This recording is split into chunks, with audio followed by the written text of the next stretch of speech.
नमस्कार बच्चों, आज का हमारा सेशन जियोग्राफी विषय पे होने वाला है। शेखावटी मिशन 100 की एक्सपर्ट टीम द्वारा तैयार बेहतरीन नोट्स जो कई सालों से टीम लगी हुई है और इन नोट्स को पढ़कर बच्चों ने 100 में से 100 मार्क्स प्राप्त किए हैं।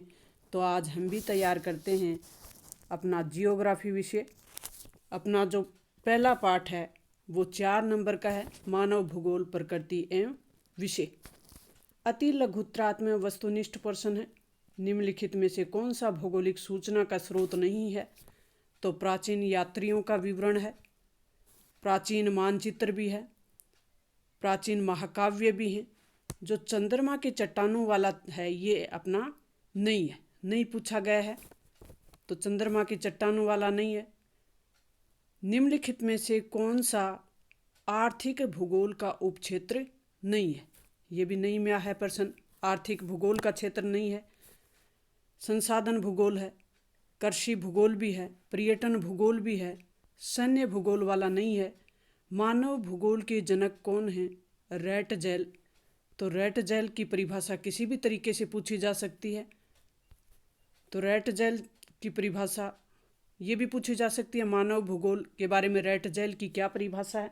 ये अति महत्वपूर्ण प्रश्न है। मानव भूगोल की कल्याणपरक अथवा मानवतावादी विचारधारा का संबंध सामाजिक कल्याण से है।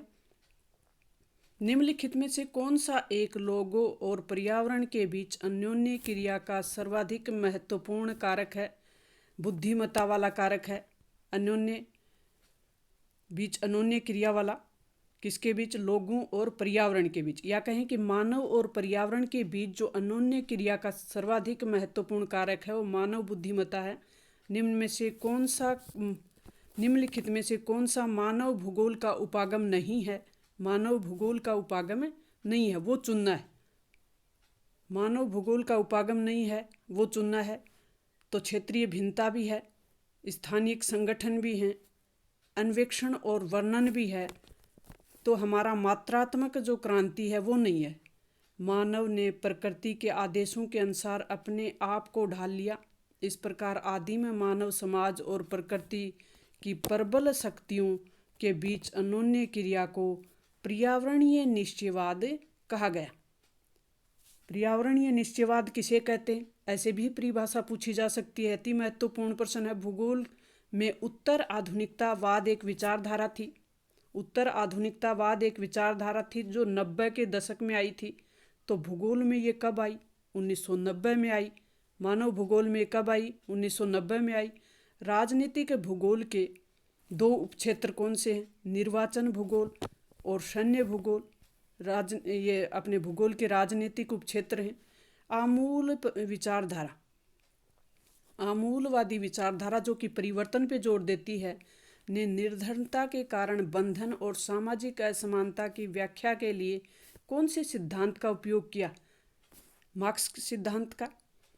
आमूल विचारधारा यानी परिवर्तन पे जोर देने वाली विचारधारा, मार्क्स की विचारधारा को अपना के इन्होंने जोर दिया। रैटजेल के अनुसार मानव भूगोल की परिभाषा, यह अभी हमने बात की कि रैटजेल की जो परिभाषा है वो अति महत्वपूर्ण है, इसे याद कर लें। मानव भूगोल मानव समाजों और धरातल के बीच संबंधों का संश्लेषित अध्ययन है।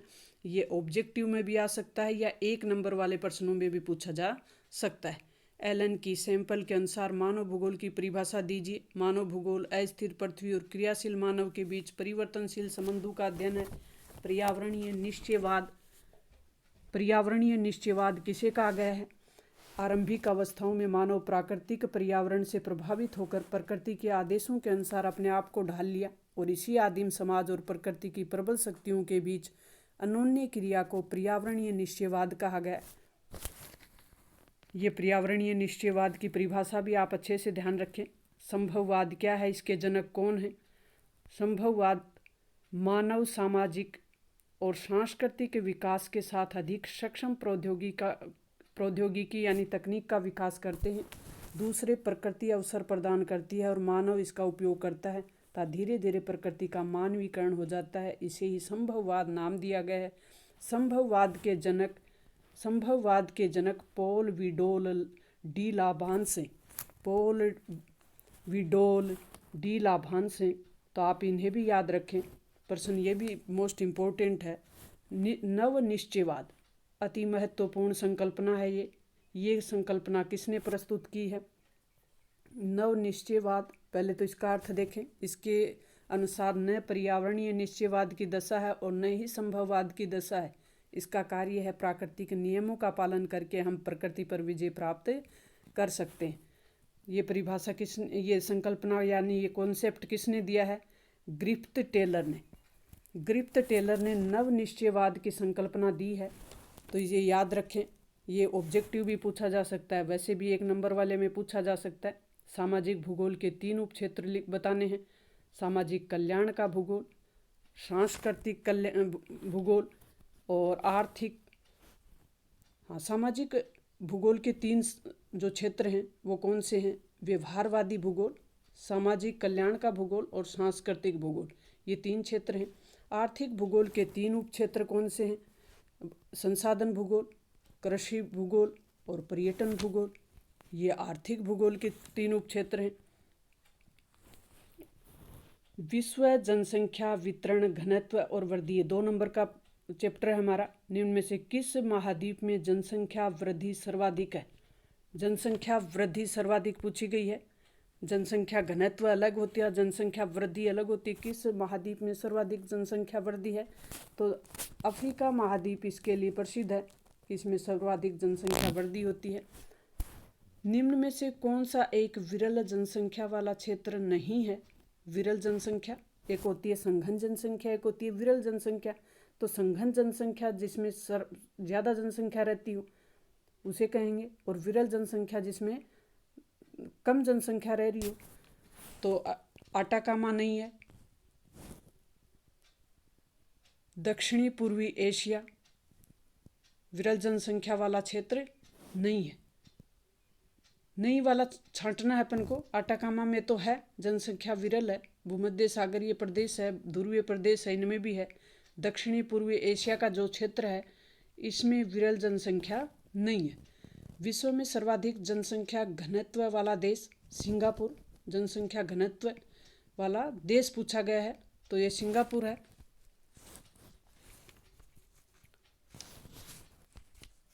अब हमारा नेक्स्ट प्रश्न है, उद्योगों की उपस्थिति के कारण विश्व का कौन सा देश संघन बसा है? उद्योगों की उपस्थिति के कारण विश्व का कौन सा देश संघन रूप से बसा हुआ है? जापान का कोम्बे ओसाका, जापान का कोम्बा ओसाका जो देश है वो संघन बसा हुआ है उद्योगों की उपस्थिति के कारण।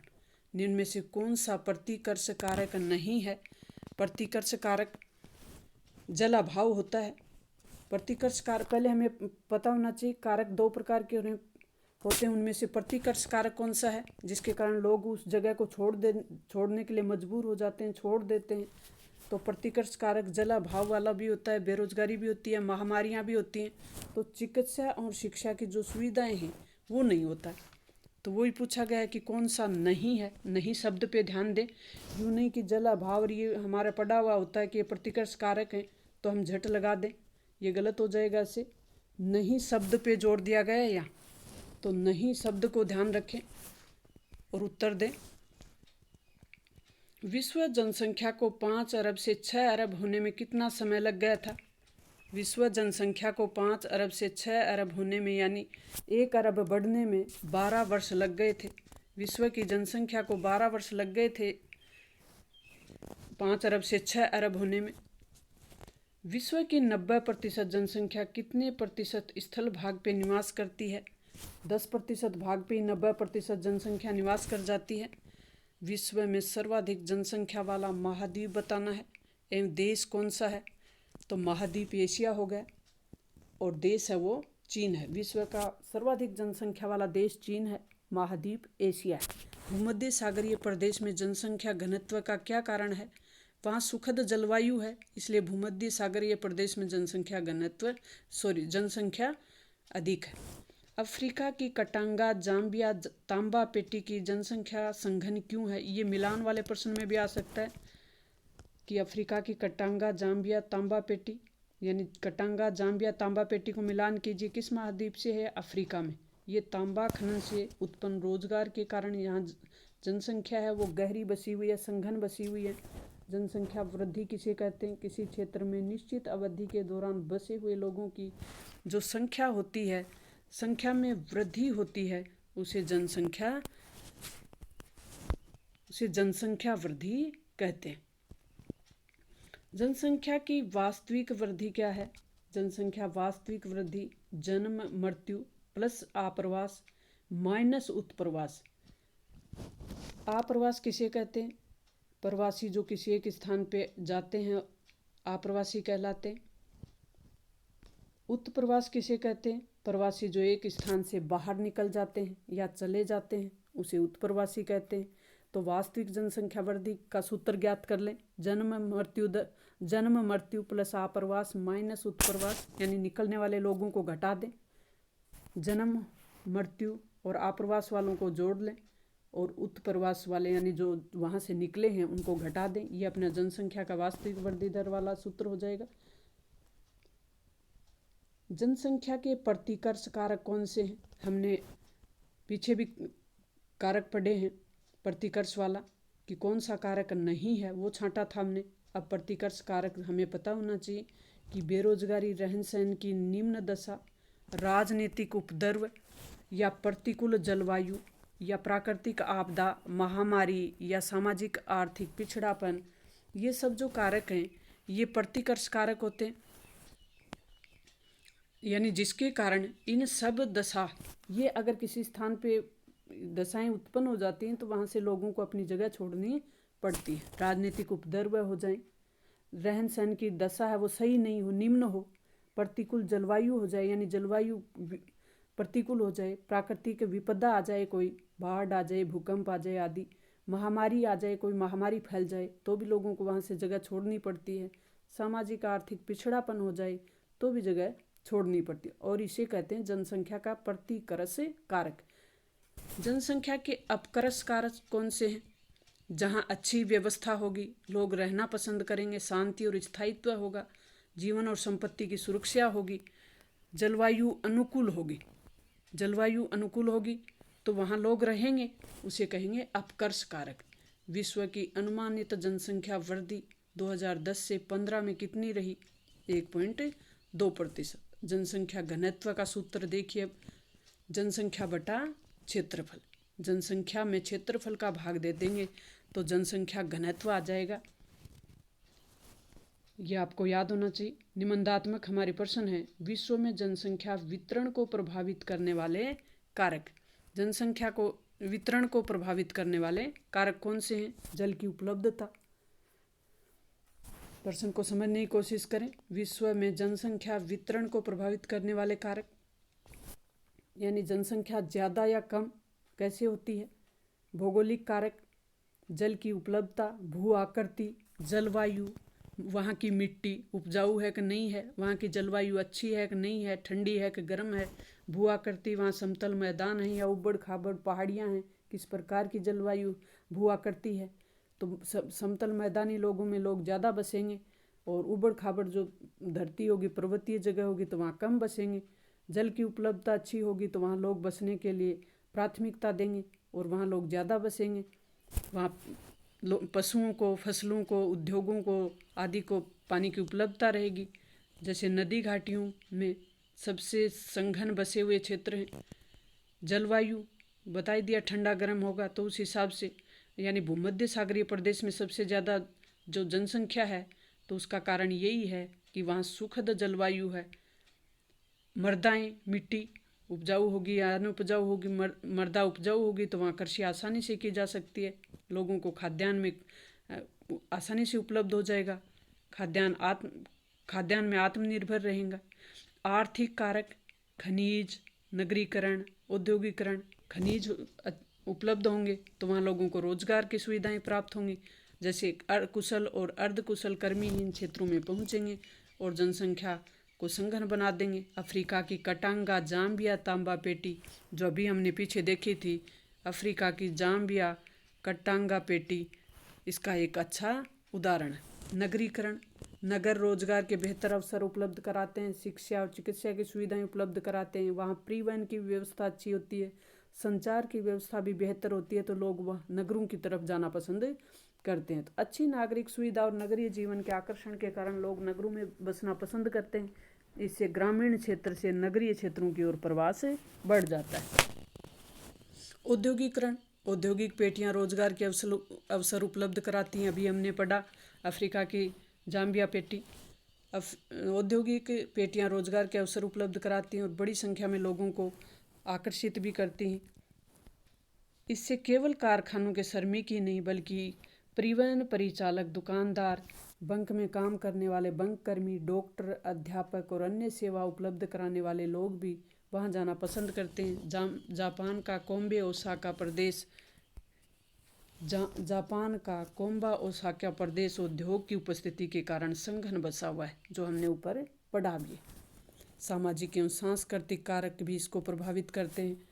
कुछ स्थान धार्मिक अथवा सांस्कृतिक महत्व के कारण अधिक लोगों को आकर्षित करते हैं।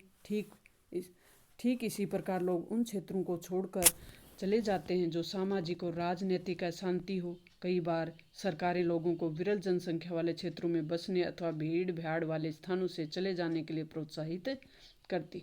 जनसांख्यिकीय संक्रमण सिद्धांत क्या है? वेरी मोस्ट इम्पोर्टेंट अपना ये सिद्धांत है, इसको ध्यान से पढ़ें। जनसांख्यिकीय संक्रमण सिद्धांत क्या है? जनसांख्यिकीय संक्रमण की कितनी अवस्थाएं हैं? 3 अवस्थाएं। इनका विवेचन करें। जनसांख्यिकीय संक्रमण सिद्धांत, ये सिद्धांत हमें बताता है कि समाज ग्रामीण, खेतीहर और अशिक्षित अवस्था से उन्नति करके नगरीय, औद्योगिक और साक्षर बनता है तो किसी प्रदेश की जनसंख्या उच्च जन्म दर और उच्च मृत्यु दर से निम्न जन्म दर और निम्न मृत्यु दर में परिवर्तित होती है। ये परिवर्तन अवस्थाओं में होते हैं जिन्हें सामूहिक रूप से जनांकीय चक्र के रूप में जाना जाता है। तो इस चक्र को देख लें आप। ग्रामीण, खेतीहर, अशिक्षित से जनांकीय संक्रमण किस प्रकार से होता है? नगरीय, लोग नगरों की तरफ चले जाते हैं, उद्योग लग जाते हैं, लोग शिक्षित हो जाते हैं। यहाँ लोग ग्रामीण थे, खेती कर रहे थे, अशिक्षित थे। पहली जो अवस्था थी अपनी, उसमें लोग गांव में रह रहे थे, खेती कर रहे थे, अशिक्षित भी थे। पहली वाली अवस्था में लोग ग्रामीण थे, खेती कर रहे थे और अशिक्षित थे। अब इसमें जनांकीय संक्रमण हुआ तो लोग शहरों की तरफ गए, उद्योगों में काम करने लगे, खेतों से निकल कर उद्योगों में काम करने लगे। इनका इतना विकास हुआ और ये अशिक्षित थे तो ये शिक्षित हो गए। ये अवस्थाएं हमने देख ली जनसांख्यिकीय संक्रमण सिद्धांत की। जनसांख्यिकीय संक्रमण सिद्धांत की 3 अवस्थाओं का हम विवेचन कर लेते हैं, थोड़ा विश्लेषण कर लेते हैं। पहली जो अवस्था है, इस अवस्था में उच्च प्रजननशीलता और उच्च मृत्यु दर दोनों होती है। जन्म दर और मृत्यु दर दोनों उच्च होती हैं क्योंकि लोग महामारियों और भोजन की अनिश्चित आपूर्ति से होने वाली मृत्युओं की क्षतिपूर्ति अधिक पुनरुत्पादन से करते हैं, जबकि जनसंख्या वृद्धि धीमी होती है और अधिकांश लोग खेती में काम करते हैं जहाँ बड़े परिवारों की परिसंपत्ति माना जाता है। जीवन प्रत्याशा भी इनकी कम होती है, निम्न होती है। अधिकांश जो लोग होते हैं वह अशिक्षित होते हैं और उनके प्रौद्योगिकी स्तर निम्न होते हैं। 200 वर्ष पूर्व विश्व में सभी देश इसी अवस्था में थे। दूसरी जो अवस्था हमारी होगी, ये हमने पहली अवस्था देख ली। दूसरी जो अवस्था होगी वो होगी, इस अवस्था में प्रारंभ में प्रजननशीलता तो उच्च होती है किंतु ये समय के साथ घटती जाती है। ये अवस्था घटी हुई मृत्यु दर के साथ आती है। स्वास्थ्य संबंधी दशा इनमें उच्च होती हैं, स्वच्छता में भी सुधार हो जाता है तो मृत्यु दर में कमी आ जाती है। इस अंतर के कारण जनसंख्या में होने वाला शुद्ध जो योग है वो उच्च होता है। तीसरी जो अवस्था है वो हमारी है इस अंतिम अवस्था में। तीसरी जो अंतिम अवस्था है, इस अवस्था में प्रजननशीलता और मृत्यु दर दोनों घट जाती हैं और जनसंख्या या तो स्थिर हो जाती है या मंद पड़ जाती है। जनसंख्या नगरीय और शिक्षित हो जाती है तथा उसके पास तकनीकी ज्ञान भी आ जाता है। ऐसी जनसंख्या विचार पूर्वक परिवार के आकार को नियंत्रित कर सकती है। ये देखो, ये अभी चित्र बनाया हुआ है अपना, डायग्राम बना दें। जैसे ही आपके एग्जाम में आता है डायग्राम ज़रूर बनाएं इस प्रकार का। इसमें देखो वर्तमान विश्व के उदाहरण भी दिए हुए हैं। सीधा खड़ा जो है अघोषित जन्म दर और अघोषित मृत्यु दर को दिखाया गया है। पहली जो हमारी अवस्था है, ये अवस्था है पहली, इसमें जन्म दर और मृत्यु दर दोनों उच्च है। दूसरी जो अवस्था है, पहली अवस्था का उदाहरण देखो, बांग्लादेश, वर्षावन के आदिवासी, उनमें होता है ये। ज़्यादातर लोग अशिक्षित होते हैं, गाँव में होते हैं। जन्म दर और मृत्यु दर दोनों उच्च होती हैं यहाँ। दूसरी जो अवस्था है, इसमें जन्म दर और मृत्यु दर, जन्म दर देखो कहाँ है और मृत्यु दर नीचे है, तो मृत्यु दर इसमें घट जाती है क्योंकि स्वास्थ्य के प्रति लोग जागरूक हो जाते हैं, चिकित्सीय सुविधाएं बढ़ जाती हैं। ये उदाहरण है पीरू जो है देश, उसमें श्रीलंका में, केन्या में। फिर तीसरी जो अवस्था है, इसमें निम्न उतार चढ़ाव, इसमें देखो जन्म दर और मृत्यु दर दोनों ही कंट्रोल हो जाती हैं। ये कनाडा, जापान, संयुक्त राज्य अमेरिका में, ये जो उदाहरण है अपना, कनाडा, जापान और संयुक्त राज्य अमेरिका में। तीसरी जो अवस्था है वो विकसित डेवलप देशों की होती है। ये डायग्राम जरूर बनाएं। जियोग्राफी एक ऐसा सब्जेक्ट है, स्कोरिंग वाला सब्जेक्ट है, जो साइंस है। इसमें पूरे में से पूरे मार्क्स बनाए जा सकते हैं। तो मेहनत करें, लगे रहें। सूरज की तरह चमकना है तो तपना तो पड़ेगा, कामयाबी लेनी है तो मेहनत करनी पड़ेगी। वस्तुनिष्ठ एवं अति लघु उत्तरात्मक प्रश्न। संयुक्त अरब अमीरात के लिंग अनुपात निम्न होने के कारण हैं। कौन से कारण हैं कि संयुक्त राज्य अमीरात है उसमें लिंगानुपात कम है? तो पुरुष कार्यशील जनसंख्या का चयनित प्रवास, इसमें पहला कारण है पुरुष कार्यशील जनसंख्या का चयनित प्रवास। यह हमारा उत्तर हो जाएगा। निम्न में से कौन सी संख्या जनसंख्या के कार्यशील आयु वर्ग का प्रतिनिधित्व करती है?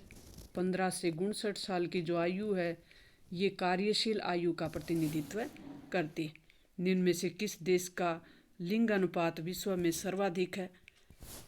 लैटविया का। ये जो देश दिए हुए हैं जैसे जापान में, संयुक्त अरब अमीरात, फ्रांस, इनमें से आपको छांटना है कि लिंगानुपात है वो सर्वाधिक है। तो लैटविया। विश्व की जनसंख्या का औसत लिंगानुपात प्रति 1000 स्त्रियों पर पुरुषों की संख्या कितनी बताई गई है? ये हमारे 102 है। यूरोप के अनेक देशों में स्त्रियों की बेहतर स्थिति का क्या कारण है? यूरोपीय जो देश हैं उसमें महिलाओं की अच्छी स्थिति का क्या कारण है? पुरुषों का उत्प्रवास, इसमें प्रमुख कारण है। नाइजीरिया का आयु लिंग पिरामिड का आकार कैसा है? नाइजीरिया एक देश है, उसका आयु लिंग पिरामिड कैसा है? तो यहाँ त्रिभुजाकार है। त्रिभुज इस प्रकार से त्रिभुजाकार है नाइजीरिया का। ग्रामीण और नगरीय जनसंख्या में विभाजन का आधार क्या है?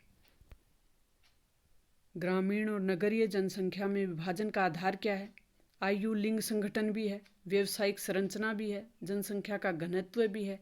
तो हमारे उत्तर हो जाएगा उपयुक्त सभी। संयुक्त राष्ट्र संघ में सूचीबद्ध देशों में कितने देशों का लिंगानुपात स्त्रियों के लिए अनुकूल है? संयुक्त राष्ट्र संघ में सूचीबद्ध देशों में कितने देशों का लिंगानुपात स्त्रियों के लिए अनुकूल है? तो ये हमारा हो जाएगा 139 ऐसे देश हैं जहां ऐसा अनुपात पाया जाता है। जनसंख्या पिरामिड प्रत्येक आयु वर्ग में बायां भाग पुरुषों का प्रतिशत का, दायां भाग स्त्रियों के प्रतिशत को दर्शाता है। जनसंख्या पिरामिड जब हम बनाएं तो उसका बायां भाग है वो पुरुषों को दर्शाता है, तो दायां भाग है वो स्त्रियों को दर्शाता है। ऑस्ट्रेलिया का आयु लिंग पिरामिड आकार कैसा है? घंटी के आकार का। किसी देश में साक्षर जनसंख्या का अनुपात उसके सामाजिक आर्थिक विकास का सूचक है। न्यूजीलैंड का ग्रामीण नगरीय लिंग संगठक है 1051 और 955। ग्रामीण और नगरीय दोनों का तो गांव में 1051 है, तो शहरों में 955 है। जापान का आयु लिंग पिरामिड दर्शाता है हासमान जनसंख्या को। लिंग अनुपात कैसे ज्ञात किया जाता है? लिंग अनुपात पुरुष जनसंख्या में स्त्री जनसंख्या, पुरुष जनसंख्या में स्त्री जनसंख्या का भाग देते हैं और 1000 से उसे गुणा करते हैं। विदेशों में ऐसे निकालते हैं। भारत में निकालना हो तो स्त्रियों की जनसंख्या में पुरुष जनसंख्या का भाग देते हैं और 1000 से गुणा करते हैं। एशिया के 2 देशों के नाम बताइए जहां लिंगानुपात निम्न है। एशिया महाद्वीप के ऐसे 2 देश बताने हैं जहां लिंगानुपात निम्न है। तो एक तो हमारा ही देश है भारत और एक है चीन, हमारा पड़ोसी देश चीन, और एक हमारा भारत। भारत में साक्षरता दर से क्या अभिप्राय है? भारत में साक्षरता दर 7 वर्ष से अधिक आयु वाले जनसंख्या प्रतिशत से जो पढ़ लिख सकता है, समझ के साथ अंकगणितीय परिकलन कर सकता है, उसे साक्षरता दर कहते हैं। कनाडा का ग्रामीण नगरीय लिंग अनुपात क्या है? ग्रामीण लिंगानुपात 1069 गुणित्तर है एवं नगरीय लिंगानुपात 968 है। किस देश में लिंग अनुपात प्रतिकूल होने के कारण है? किसी भी देश में लिंगानुपात अगर प्रतिकूल है तो उसका क्या कारण है? स्त्री भ्रूण हत्या, यानी बच्ची के जन्म लेते ही उसकी हत्या। स्त्री शिशु हत्या, ये भी बच्ची की हत्या। घरेलू हिंसा भी इसका एक कारण है। स्त्रियों के सामाजिक आर्थिक स्तर का निम्न होना, ये किसी भी देश में लिंग अनुपात प्रतिकूल होने का प्रमुख कारण है। किसी देश में लिंग अनुपात अनुकूल होने के कारण कौन से हैं? स्त्री शिक्षा, स्त्री अगर पढ़ी लिखी होगी तो वो वहाँ ऐसा स्त्री भ्रूण हत्या, स्त्री शिशु हत्या, ये घटनाएं नहीं होंगी। रोजगार के अच्छे अवसर होंगे तो भी ऐसी घटनाएं नहीं होंगी। स्त्री पुरुष में भेदभाव नहीं होगा, समाज जागरूक होगा तो भी ऐसी ये लिंगानुपात अनुकूल ही होगा। स्त्रियों का सामाजिक आर्थिक स्तर अगर उच्च होगा तो भी ऐसी घटनाएं नहीं होंगी, यानी लिंगानुपात प्रतिकूल नहीं होगा। आयु संरचना विभिन्न आयु वर्ग में लोगों की संख्या को कैसे प्रभावित करता है? आयु संरचना विभिन्न आयु वर्ग के लोगों की संख्या को कैसे 0 से 14 आयु वर्ग आश्रित जनसंख्या बच्चों को शामिल किया गया है। 15 से 59 आयु वर्गीय जनसंख्या का बड़ा आकार विशाल कार्यशील और युवा जनसंख्या को इंगित करता है। ये अभी हमने पढ़ा है कि कार्यशील जनसंख्या कौन सी आयु वर्ग में आती है। 15 साल से 59 साल तक के व्यक्ति को काम करने वाला माना जाता है। 60 वर्ष से अधिक यह वृद्ध जनसंख्या को प्रदर्शित करता है। 60 वर्ष से अधिक हो जाए तो व्यक्ति वृद्ध जनसंख्या में गिना जाता है। तो 0 से 14 आयु वर्ग में आश्रित जनसंख्या वाले ऐसे ये बच्चों की उम्र है तो ये आश्रित में आती है, आश्रित जनसंख्या में गिना जाता है। जनसंख्या के ग्रामीण नगरीय संगठन का वर्णन कीजिए। जनसंख्या के ग्रामीण और नगरीय विभाजन निवास के आधार पर होता है। ये विभाजन आवश्यक है क्योंकि ग्रामीण और नगरीय जीवन आजीविका और सामाजिक दशाओं में एक दूसरे से भिन्न होते हैं। ग्रामीण और नगरीय क्षेत्रों में आयु लिंग संगठन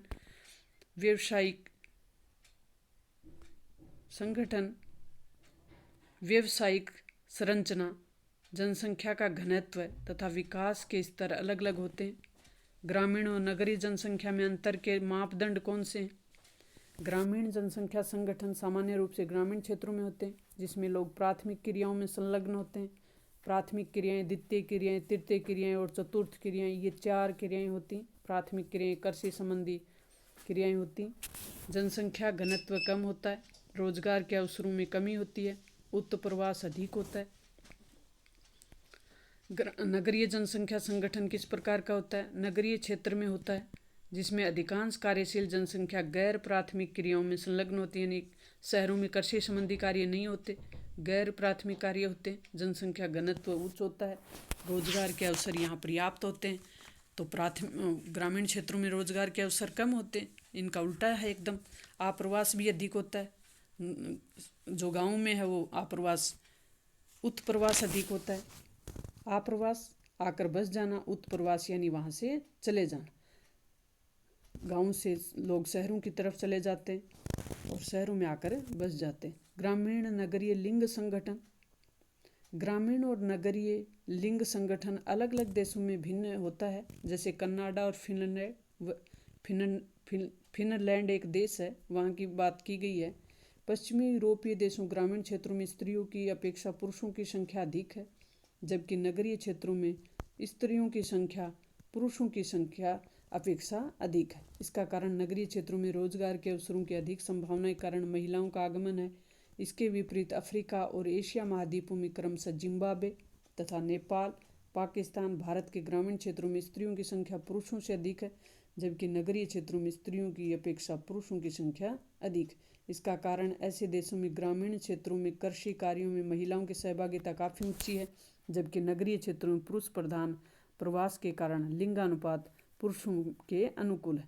एवं नगरों में आवास की कमी, रहन सहन की उच्च लागत, रोजगार के अवसरों की कमी और सुरक्षा की कमी महिलाओं को गांव में से नगरीय क्षेत्रों में प्रवास करने से रोकती। लिंगानुपात से आप क्या समझते हैं? लिंग अनुपात के विश्व प्रतिरूप की विवेचना कीजिए। लिंगानुपात बताना है आपको। जनसंख्या में स्त्रियों और पुरुषों की संख्या के बीच के अनुपात को लिंगानुपात कहते हैं। तो ये छोटी परिभाषा ही पूछी जा सकती है, सूत्र भी पूछा जा सकता है कि लिंगानुपात कैसे निकालते हैं। तो लिंगानुपात स्त्री और पुरुषों की संख्या के बीच अनुपात होता है, उसे लिंगानुपात कहते हैं। कुछ देशों में लिंगानुपात का सूत्र पुरुष जनसंख्या में स्त्रियों की जनसंख्या का भाग देते हैं और 1000 से गुणा कर देते हैं, जबकि भारत में निकाला जाता है कि स्त्रियों की जितनी संख्या उसमें पुरुषों की संख्या का भाग देते हैं और 1000 से गुणा कर देते हैं। लिंग अनुपात किसी देश में स्त्रियों की स्थिति के संबंध में महत्वपूर्ण सूचना होती है।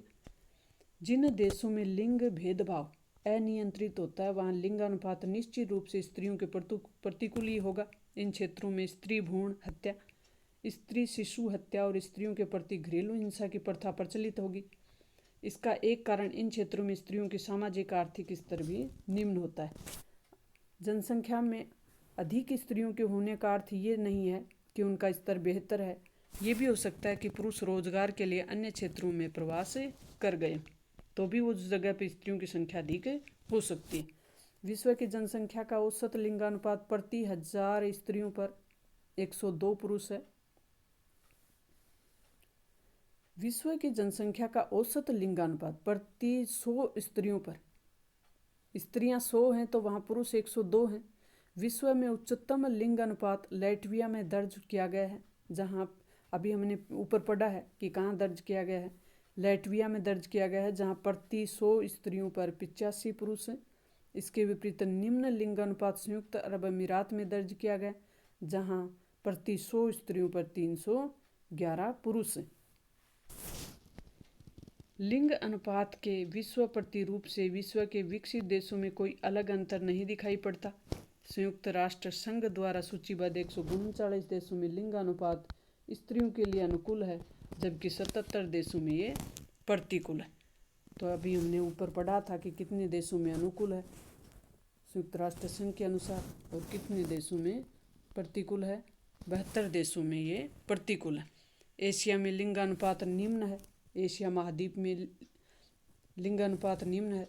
चीन, भारत, सऊदी अरब जैसे देशों में और भी निम्न है। दूसरी ओर रूस सहित विभिन्न देशों में बड़े भाग में पुरुष अल्प जनसंख्या में यूरोप के अनेक देशों में पुरुषों की कमी, वहाँ स्त्रियों की बेहतर स्थिति तथा भूतकाल में विश्व के विभिन्न भागों में अत्यधिक पुरुष उत्प्रवास के कारण है। तो ये कारण पूछा जा सकता है कि ये जो क्षेत्र है इसमें ज़्यादा होने का क्या कारण है, कम होने का क्या कारण है। प्राथमिक क्रियाएं, ये हमारा पाठ है वो अति महत्वपूर्ण है। प्राथमिक क्रिया वाला पाठ हमारा 2 नंबर का है। निम्न में से कौन सा एक प्राथमिक क्रियाओं में शामिल नहीं है? बहुत सरल पाठ है।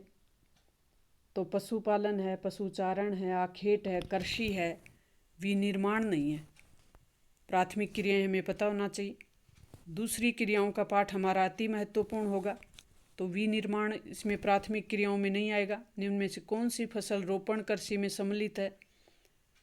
रोपण कृषि बतानी है। रबड़ भी होती है रोपण कृषि, गन्ना भी है, चाय भी है, उपयुक्त सभी हो जाएगा। निम्न में कौन सी विशेषता रोपण कृषि की नहीं है? तो कृषि क्षेत्र का विस्तृताकार होता है, सही है। अधिक पूंजी निवेश है, ये भी सही है। निम्न प्रबंधन और तकनीकी का आधार, सस्ते श्रमिक भी चाहिए उसमें। निम्न प्रबंधन और तकनीकी का आधार ये नहीं है, ये हमारा उत्तर हो जाएगा, यानी उत्तर हमारा स हो जाएगा। नेक्स्ट हमारा प्रश्न है, निम्न में से भूमध्य सागरीय कृषि से संबंधित क्षेत्र नहीं है। भूमध्य सागरीय क्षेत्र कृषि से संबंधित क्षेत्र पूछा गया है। मध्य कैलिफोर्निया नहीं है, मध्यवर्ती चिली है, दक्षिणी अफ्रीका का दक्षिणी पश्चिमी भाग है। भूमध्य सागरीय तटीय क्षेत्र है, तो मध्य कैलिफोर्निया नहीं है। भूमध्य सागरीय कृषि क्षेत्र में नहीं पे ध्यान दें, नहीं जो शब्द है इस पे ध्यान दें। निम्नलिखित देशों में से किसमें सहकारी आंदोलन सर्वाधिक सफल रहा? डेनमार्क में सर्वाधिक सफल रहा सहकारी आंदोलन। डेनमार्क हमारा देश हो जाएगा इसमें उत्तर। नेक्स्ट हमारा प्रश्न है, खट्टे जो रसदार फलों की कृषि है, किस कृषि की विशेषता है? भूमध्य सागरीय कृषि की विशेषता है खट्टे रसदार फल। वाणिज्य डेयरी कृषि का सबसे बड़ा प्रदेश कौन सा है? उत्तरी पश्चिमी यूरोप वाणिज्य डेयरी कृषि का सबसे बड़ा प्रदेश है। सामूहिक कृषि का प्रारंभ सर्वप्रथम कहाँ से हुआ? सोवियत संघ से हुआ। सामूहिक कृषि का जो कॉन्सेप्ट है वो सबसे पहले सोवियत संघ में अपनाया गया था। ट्यूलिप पुष्प की कृषि के लिए विख्यात कौन सा देश है? नीदरलैंड है। जिनमें से कौन सी एकल कृषि नहीं है? तो मिश्रित कृषि एकल कृषि नहीं है। रोपण कृषि तो है, जीवन निर्वाह कृषि भी है, डेयरी कृषि भी है, तो ये सब सही है। नहीं पूछा गया है तो हमारा मिश्रित कृषि हो जाएगा। प्राथमिक क्रियाओं में संलग्न लोग लाल कॉलर श्रमिक कहलाते हैं। ब्राज़ील में कॉफ़ी के बागान फजेंडा कहलाते हैं। अति महत्वपूर्ण प्रश्न है कि ब्राज़ील में कॉफ़ी के मैदानों को क्या कहा जाता है? ब्राज़ील में कॉफ़ी के मैदानों को फजेंडा कहा जाता है। मिश्रित कृषि में फसल उत्पादन और पशुपालन दोनों क्रियाएं होती हैं। मिश्रित क्रिया प्रश्न भी अति महत्वपूर्ण है, इसमें फसल उत्पादन भी होगा, पशुपालन भी होगा। सोवियत संघ के सामूहिक कृषि को कोलखोज कहते हैं। तो सामूहिक कृषि का कॉन्सेप्ट सोवियत संघ से आया और इस कृषि को वहाँ कोलखोज कहते हैं। अंगूर की कृषि कहाँ की विशेषता है? अंगूर की कृषि भूमध्य सागरीय क्षेत्र की विशेषता है। भूमध्य सागरीय कृषि अंगूर की कृषि। आर्थिक क्रियाएं किसे कहते हैं? जिन मानव क्रियाओं से आय प्राप्त होती है उन्हें आर्थिक क्रियाएं कहते हैं। ऋतु प्रवास किसे कहते हैं? ऋतु प्रवास यानी ऋतु बदलने के साथ प्रवास बढ़े या घटे। पशु चारकों द्वारा ऋतुओं के अनुसार पशुओं को लेकर चारागाह क्षेत्रों की ओर प्रवास करना ऋतु प्रवास कहलाता है। ग्रीष्म ऋतु में मैदानी भागों से पर्वतीय चारागाह की ओर और शीत ऋतु में पर्वतीय भाग से मैदानी चारागाह की ओर प्रवास करते हैं, तो इसे ऋतु प्रवास कहते हैं। जैसे भेड़ पालकों में विशेष रूप से पाया जाता है। भारत के हिमालय पर्वतीय क्षेत्र में ऋतु प्रवास करने वाले पशु चारक जातियों के नाम बताने हैं। हिमालय पर्वतीय क्षेत्र में जैसे जम्मू कश्मीर, हिमाचल, इन क्षेत्रों में गुज्जर, बकरवाल, कौन कौन सी जातियां हैं यहाँ? गुज्जर हैं, बकरवाल हैं, गद्दी हैं, भूटिया हैं आदि ये जातियां हैं। चलवासी पशु चारकों की संख्या इन क्षेत्र में कमी के दो कारक बताने हैं। कौन कौन से कारण हैं? कि राजनीतिक सीमाओं का अधिरोपण और कई देशों द्वारा नई बस्तियों की योजना बनाना, ये इनमें प्रमुख कारण हैं। विश्व में भोजन संग्रह करने वाले दो क्षेत्र बताने हैं।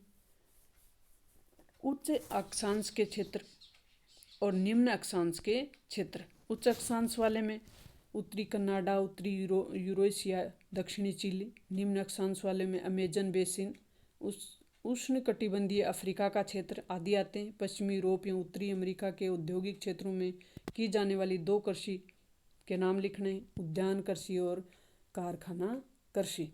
पश्चिमी यूरोप एवं उत्तरी अमेरिका के जो औद्योगिक क्षेत्र हैं उनमें दो प्रकार की कृषि होती है, उद्यान कृषि और कारखाना कृषि। खनन की दो विधियों के नाम बताने हैं। धरातलीय खनन को कहते हैं विवर्त खनन विधि, और भूमिगत जमीन के अंदर खोद कर जो खनन निकाले जाते हैं उसे कहते हैं कूप की खनन विधि। चिक्कल क्या है, इसका निर्माण कैसे होता है?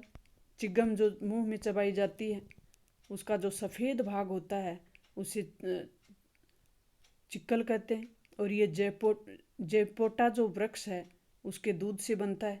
सहकारी कृषि किसे कहते हैं? जब किसानों का एक समूह स्वेच्छा से एक सहकारी संस्था बनाकर कृषि से अधिक लाभ प्राप्त करने के लिए कृषि कार्य करते हैं तो उन्हें सहकारी कृषि कहते हैं। आदिम कालीन मानव जीवन निर्वाह के लिए कौन सी दो उच्चतम ज्ञात आर्थिक क्रियाओं पर निर्भर था?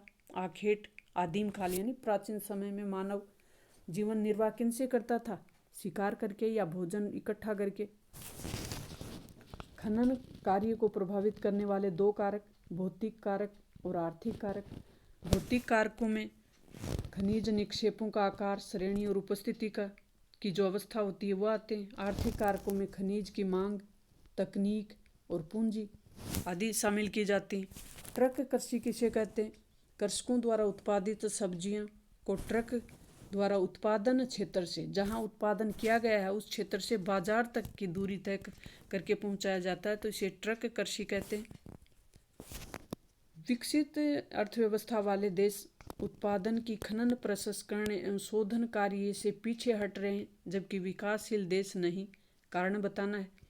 विकसित जो अर्थव्यवस्था वाले देश हैं जैसे अमेरिका, जापान, ब्रिटेन आदि जो देश हैं वो उत्पादन की खनन प्रसंस्करण से दूर हट रहे हैं और शोधन कार्य से भी पीछे हट रहे हैं। ऐसा क्या कारण है? और विकासशील देश इनमें लग रहे हैं। तो उत्पादन की खनन, प्रसंस्करण एवं शोधन की जो पद्धति है इसमें श्रमिक लागत अधिक आती है और इन देशों के पास श्रमिक कम मिलते हैं।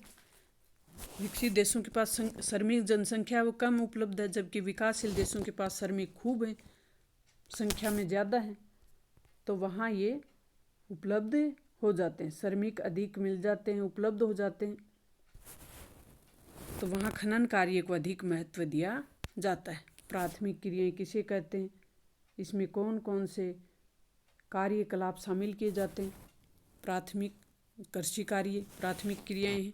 पर्यावरण में प्रकृति प्रदत्त संसाधनों पर प्रत्यक्ष रूप से मानव द्वारा किए गए प्राथमिक क्रियाएं कहलाती हैं। प्राथमिक क्रियाओं में निम्न क्रियाकलाप शामिल हैं: कृषि, आखेट, भोजन संग्रह, पशुचारण करना, मछली पालन करना, खनन करना, लकड़ी काटना आदि ये सब क्रियाएं प्राथमिक क्रियाएं हैं।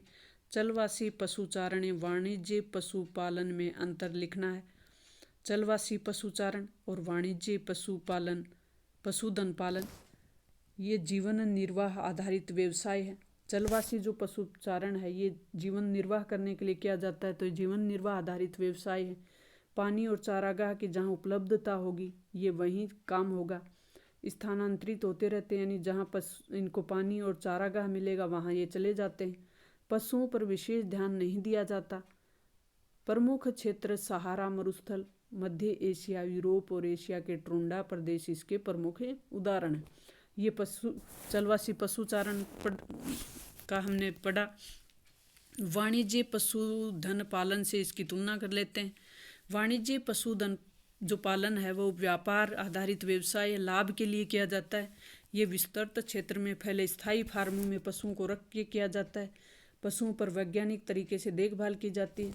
इसमें प्रमुख क्षेत्र हैं न्यूजीलैंड, ऑस्ट्रिया, यूएसए, अर्जेंटीना आदि। आदिकालीन निर्वाह कृषि या स्थानांतरित कृषि का वर्णन कीजिए। स्थानांतरित कृषि मुख्य रूप से उष्ण कटिबंधीय क्षेत्र में पाई जाने वाली संघन वनस्पति में निवास करने वाली जनजातीय समूह द्वारा की जाती है। इन क्षेत्रों में वनस्पति को जलाकर खेत तैयार किए जाते हैं, पेड़ों को जलाकर खेत तैयार किए जाते हैं और जली हुई राख की परत पर उर्वरक का कार्य, जो जली हुई राख होती है वो एक प्रकार से उर्वरक का कार्य करती है, खाद का कार्य करती है और इसे कर्तन एवं दहन कृषि भी कहते हैं। इसे 5 वर्ष पश्चात मिट्टी का उपजाऊपन है वो समाप्त होने पर दूसरी जगह पर खेती करके कृषि की जाती है। इसे भारत में उत्तर पूर्वी राज्यों में जुमहिंग कृषि, मध्य अमेरिका और मैक्सिको में इसे मिल्पा और मलेशिया और इंडोनेशिया में इसे लैदांग कहते हैं। तो कृषि के नाम देकर मिलान के लिए भी आपके सामने आ सकता है कि भारत के उत्तर पूर्वी राज्यों में ज़ूमहिंग कृषि, उत्तर पूर्वी राज्यों में स्थानांतरित कृषि का क्या नाम है, मध्य एशिया और अफ्रीका में मिलप्पा है, मलेशिया और इंडोनेशिया में लादांग है। विस्तृत वाणिज्य अनाज कृषि की विशेषताएं बताते हुए इसके प्रमुख क्षेत्रों के नाम बताने हैं। ये कृषि अन्य अक्षांशों के आंतरिक अर्ध शुष्क प्रदेशों में की जाती है। इस कृषि की मुख्य फसल गेहूँ है। अन्य फसलें मक्का, जौ, राई और जई हैं। खेतों का आकार इनमें बड़ा होता है। खेत जोतने से फसल काटने तक सभी कार्य यंत्रों द्वारा किए जाते हैं। प्रति एकड़ उत्पादन कम परंतु प्रति व्यक्ति उत्पादन अधिक होता है। प्रमुख जो क्षेत्र हैं इसके वो हैं यूरेशिया के स्टेपीज, उत्तरी अमेरिका के पियरीज, अर्जेंटीना के पंपाज, दक्षिणी अफ्रीका के वेल्डेस, ऑस्ट्रिया के डाउन्स और न्यूजीलैंड के कटरबरी। डेयरी कृषि की विशेषता लिखते हुए विश्व के प्रमुख वाणिज्य डेयरी क्षेत्र बताने हैं।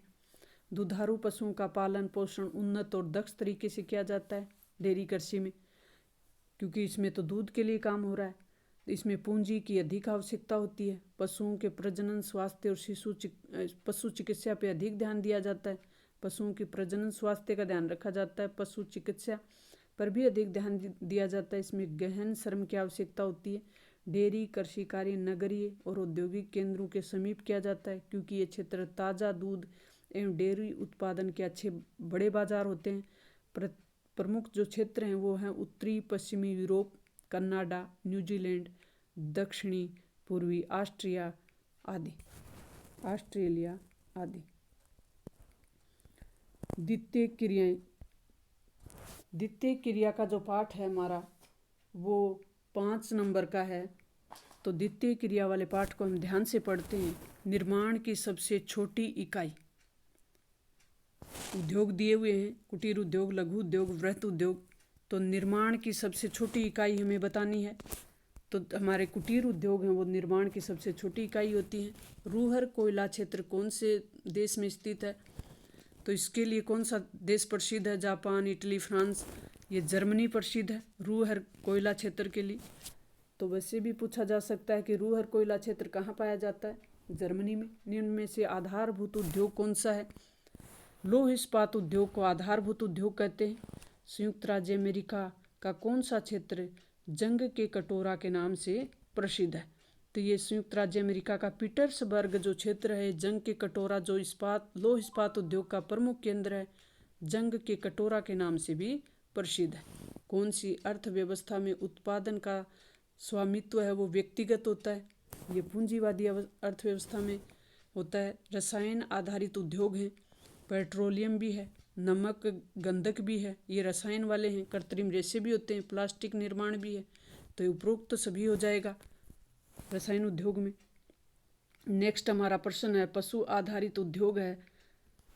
पशु आधारित उद्योग यानी चमड़ा है वो पशुओं से प्राप्त होता है, ये भी सही है। ऊन है, ये भी सही है। ऊन पशुओं से ही मिलती है। हाथी दांत हाथी से मिलती है, तो हाथी एक पशु है। तो उपरोक्त सभी जो उद्योग हैं वो पशु आधारित उद्योग हैं। द हमारा ऑप्शन है सही हो जाएगा। निम्न में से धुएं की चिमनी वाला उद्योग है। भारी इंजीनियरिंग उद्योगों में धुआं निकलता है, चिमनी होती है। धातु पिघलाने वाले उद्योगों में भी होता है, रसायन निर्माण में भी होता है। तो उपरोक्त सभी वाला हमारा उत्तर हो जाएगा। विनिर्माण से आशय किसी वस्तु का उत्पादन से है। कच्चे लोहे में मैंगनीज मिलाकर इस्पात तैयार किया जाता है। तो कच्चे लोहे में क्या मिलाया जाता है इस्पात तैयार करने के लिए? मैंगनीज। विनिर्माण का शाब्दिक अर्थ क्या है? हाथ से बनाना। विनिर्माण का शाब्दिक अर्थ है हाथ से बनाना। महान झील औद्योगिक प्रदेश कहाँ स्थित है? संयुक्त राज्य अमेरिका में। सिलिकॉन घाटी सैन फ्रांसिस्को में। सिलिकॉन घाटी यूएसए यानी अमेरिका, संयुक्त राज्य अमेरिका के सैन फ्रांसिस्को नगर में स्थित है। द्वितीय क्रियाएं किसे कहते हैं? प्रकृति में पाए जाने वाले कच्चे माल को परिष्कृत कर मूल्यवान बनाने की जो क्रिया है उसे द्वितीय क्रिया कहते हैं। विनिर्माण, प्रसंस्करण, निर्माण, अवसंरचना उद्योग आदि। यंत्रीकरण से क्या तात्पर्य है? यंत्रीकरण से तात्पर्य किसी कार्य को पूर्ण करने के लिए मशीनों का प्रयोग करना। वनों पर आधारित 3 उद्योगों के नाम लिखने हैं। वनों पर आधारित 3 उद्योग: फर्नीचर उद्योग, फर्नीचर उद्योग वनों पर आधारित उद्योग है। कागज उद्योग भी वनों पर आधारित उद्योग है। और लाख उद्योग भी वनों पर आधारित, लाख वनों से प्राप्त होती है, कागज भी वनों से प्राप्त होती है, फर्नीचर भी लकड़ी से बनता है। तो सारे उद्योग वनों पे आधारित उद्योग है। नेक्स्ट हमारा प्रश्न है, विश्व के महत्वपूर्ण उद्योग, निर्माण उद्योगों के उदाहरण लिखिए। लौह इस्पात, वस्त्र, मोटर गाड़ी उद्योग, पेट्रोल, रसायन उद्योग, इलेक्ट्रॉनिक्स उद्योग आदि। कृषि कारखाना किसे कहते हैं? कृषि व्यापार फार्म जो आकार में बड़े, यंत्रीकृत, रसायनों पर निर्भर एवं अच्छी संरचना वाले होते हैं, कृषि कारखाने कहलाते हैं। इनका वित्त पोषण वह व्यापार करता है जिसकी मुख्य रुचि कृषि के बाहर हो, कृषि कारखाना उद्योग कहलाते हैं। प्रौद्योगिकी ध्रुव किसे कहते हैं? उदाहरण लिखिए। वह उच्च प्रौद्योगिकी उद्योग जो प्रादेशिक, संकेंद्रित, आत्मनिर्भर, उच्च विशिष्टता लिए होते हैं, प्रौद्योगिकी ध्रुव कहलाते हैं। जैसे सैन फ्रांसिस्को के समीप सिलिकॉन घाटी, सिएटल के समीप सिलिकॉन वन। सूती वस्त्र उद्योग कम विकसित और विकासशील देशों में क्यों स्थानांतरित हो रहा है? सूती वस्त्र उद्योग कम विकसित विकासशील देशों में क्यों स्थानांतरित हो रहा है? श्रम लागत कम होने के कारण, श्रम लागत कम होने के कारण ये इधर स्थानांतरित हो रहा है। आधुनिक निर्माण या विनिर्माण की 3 विशेषता बतानी है। एक, जटिल प्रौद्योगिकी तंत्र, अधिक पूंजी, बड़े संगठन। स्वच्छंद उद्योग की 3 विशेषता लिखनी। इनकी स्थापना किसी भी स्थान पर की जा सकती है। ये उद्योग संगठक पुर्जों पर निर्भर हैं जो कहीं से भी प्राप्त कर सकते हैं, प्रदूषण नहीं फैलाते। और उदाहरण के लिए जैसे इलेक्ट्रॉनिक उद्योग। आधारभूत जो उद्योग हैं, गैर आधारभूत उद्योग हैं, उनमें अंतर बताना है। आधारभूत एवं गैर आधारभूत उद्योग में अंतर।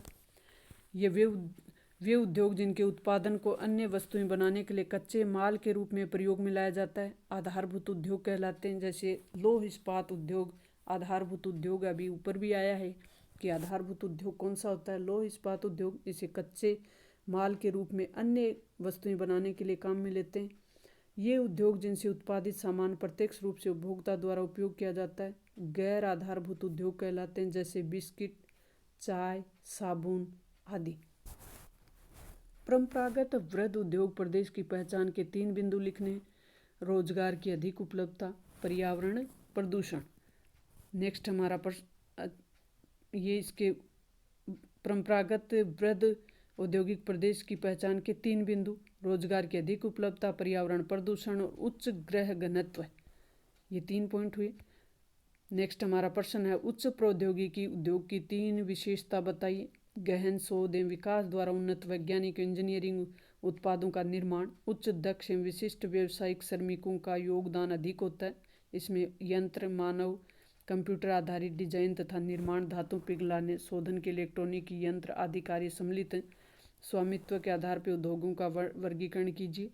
सार्वजनिक क्षेत्र के उद्योग, सरकार का नियंत्रण। समाजवादी देशों में सार्वजनिक क्षेत्र के उद्योग हैं, इन पे सरकार का नियंत्रण होता है और ये समाजवादी देशों में होते हैं।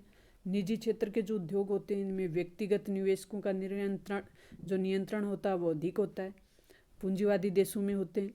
संयुक्त क्षेत्र के उद्योग यानी मिश्रित क्षेत्र के उद्योग, इसमें निजी और सार्वजनिक दोनों क्षेत्र मिलकर काम करते हैं तो कंपनी के संयुक्त प्रयासों से चलते हैं। निजी और सार्वजनिक क्षेत्र की कंपनी के संयुक्त प्रयासों से चलते। तो ये हुई हमारे स्वामित्व के आधार पर उद्योगों का वर्गीकरण।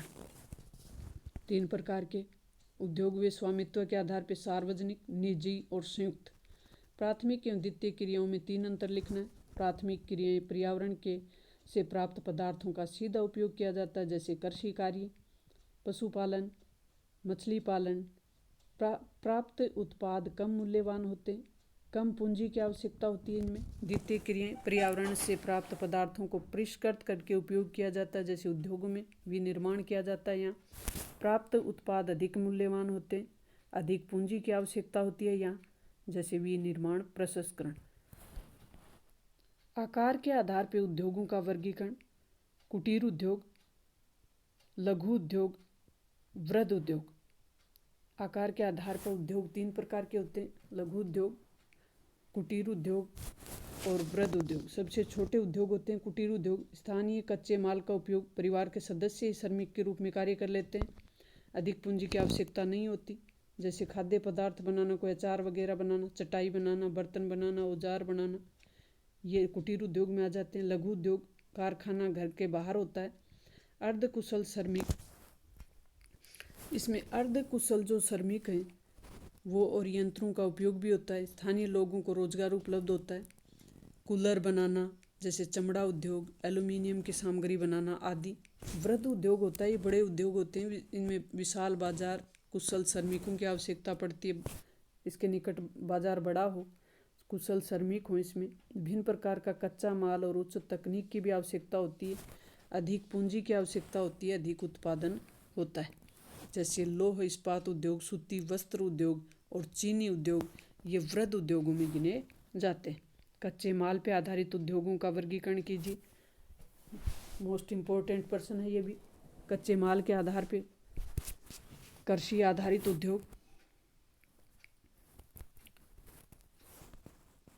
कृषि आधारित उद्योग जैसे चीनी, अचार, मसाले, पेय पदार्थ आदि कृषि आधारित उद्योग होते हैं। खनिज आधारित उद्योग, वनों पे आधारित उद्योग, पशुपालन पर आधारित उद्योग। कृषि पे जैसे चीनी, अचार, मसाले, तेल, पेय पदार्थ। खनिज वाले लौह इस्पात, एल्यूमिनियम, तांबा, सीमेंट। वनों पे आधारित इमारती लकड़ी, कागज उद्योग, बांस आदि ये उद्योग आते हैं। पशुपालन आधारित उद्योग, चमड़ा, पशु आधारित उद्योग जैसे चमड़ा, ऊन के जो भी वस्त्र बनते हैं, हाथी दांत आदि उद्योग। विश्व में लौह इस्पात उद्योग के स्थानीयकरण के कारक एवं वितरण को बताइए। विश्व में लौह इस्पात उद्योग के जो स्थानीयकरण है उसका कारण है, वितरण बताना है उसका। विश्व में लौह इस्पात उद्योग के स्थायीकरण के प्रमुख कारक, ये भी मोस्ट इम्पोर्टेंट प्रश्न है अपना। कच्चे माल की उद्योग कहाँ लगेंगे? जहाँ कच्चा माल होगा, लौह इस्पात अयस्क मिलेगा, कोयला मिलेगा, मैंगनीज मिलेगा, यानी इसके लिए कच्चे माल की जहाँ उपलब्धता होगी वहीं ये उद्योग लगेंगे। इनके समीप बाजार होगा तो वहाँ लगेंगे। विशाल संगठित संयंत्रों का उपयोग, मशीनें मिलेंगी, उपलब्ध होंगी, वहाँ लगेगा। पूंजी की उपलब्धता होगी, परिवहन के साधन अच्छे होंगे, श्रमिकों की उपलब्धता, सस्ते श्रमिक मिल जाएंगे, वहाँ लगेंगे।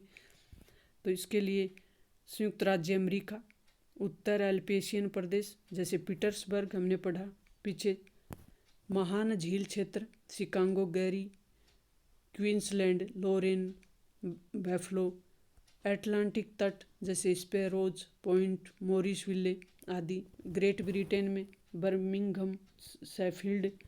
सोवियत संघ का मॉस्को, सेंट पीटर्सबर्ग, तुला। यूक्रेन का कियोव, दानेस्क आदि जो क्षेत्र हैं वो इसी के लिए प्रसिद्ध है। नेक्स्ट हमारा प्रश्न है, इसमें जापान का भी, नागासाकी, टोक्यो, योकोहामा। चीन का शंघाई, तिएनजिन, वुहान आदि। भारत का जमशेदपुर, दुर्गापुर, राउरकेला, भिलाई, बोकारो, ये जो क्षेत्र हैं ये लौह इस्पात के लिए जाने जाते हैं। भारत का जमशेदपुर, दुर्गापुरा, राउरकेला, भिलाई, बोकारो। अफ्रीका में अपरिमित प्राकृतिक संसाधन हैं। जो नेक्स्ट हमारा प्रश्न है ये अति महत्वपूर्ण है कि अफ्रीका में अपरिमित प्राकृतिक संसाधन है, फिर भी औद्योगिक दृष्टि से वो बहुत पिछड़ा महाद्वीप है। समीक्षा कीजिए इसके पीछे कौन कौन से कारण हैं कि वो औद्योगिक दृष्टि से पिछड़ा हुआ है। उसके पास प्राकृतिक संसाधन अपरिमित हैं या सीमित मात्रा में बहुत ज़्यादा हैं, लेकिन फिर भी औद्योगिक दृष्टि से पिछड़ा हुआ महाद्वीप है। तो अफ्रीका महाद्वीप के पिछड़े होने के पीछे निम्न कारण हैं। अधिकतर देश सामाजिक और आर्थिक रूप से पिछड़े हुए हैं अफ्रीकी महाद्वीप के, इसलिए मूलभूत संरचनाओं का विकास नहीं हुआ। इस महाद्वीप में उच्च तकनीकी ज्ञान और पर्याप्त पूंजी के अभाव में औद्योगिक क्षेत्रों का विकास नहीं हो पाता। प्रतिकूल जलवायु और विषम उच्चावच के कारण परिवहन के मार्गों का विकास नहीं हो पाया। ये सब कारण थे जिसकी वजह से